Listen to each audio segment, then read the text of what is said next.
2011 continues, Cover Killer Nation.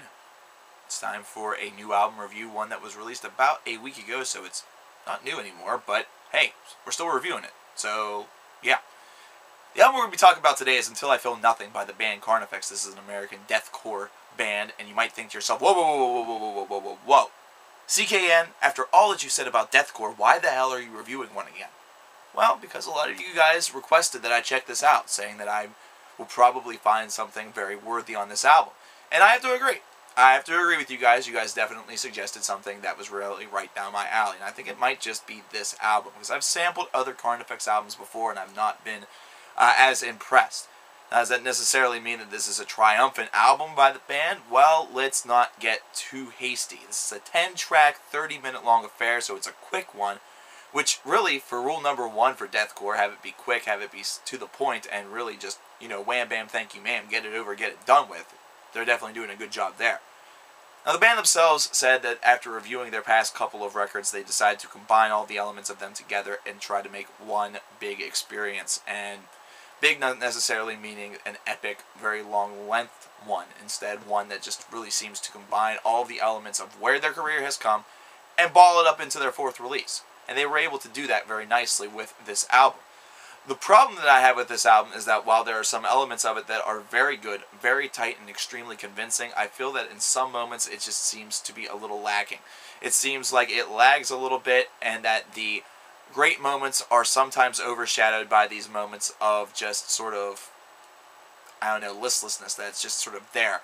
And this is an album that is going to, I think, go down in history as a Carnifex album for true diehard fans that are going to really enjoy it. But I believe that the casual fan, while they may be turned on to the band, while they may be more willing to explore their earlier work, this is almost as though they are getting a taste of the different sides that the first three albums were really able to offer. Almost as though their intention was just completely and utterly and totally realized, the band's intention that was, of really combining all those elements to make the fan recognize where this band has come from. It's actually a really nice idea, something that is executed in a very above average way, something that I definitely respect about the band. There are a lot of nice little hooks, nice little guitar work that was done on this album, and there was really not a very dynamic, or excuse me, not a very large focus on the breakdown element for this album. It's something that's present on certain tracks, and breakdowns for me, like I said, that each of them seems to sound the same, but this is one that seems to have kind of taken that element and only put it in sparse locations, very sporadically, only whenever it seems to be really necessary, as opposed to just doing it in every single song because that's what gets the kids moshing.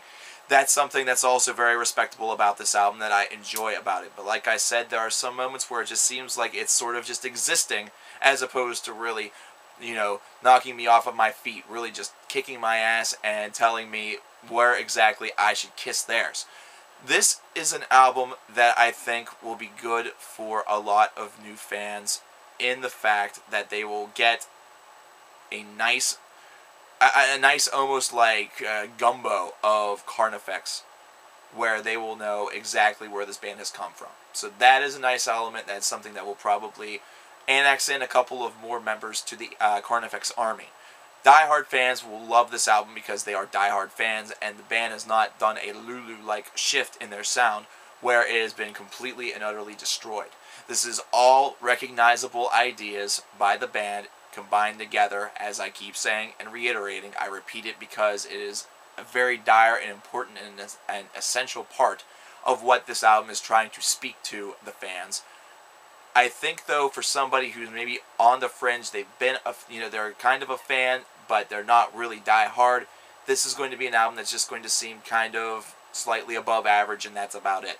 That's not to say that that's a bad thing. This is not to say that this is me, like, tearing down this album because I was not 100% and totally fine with it.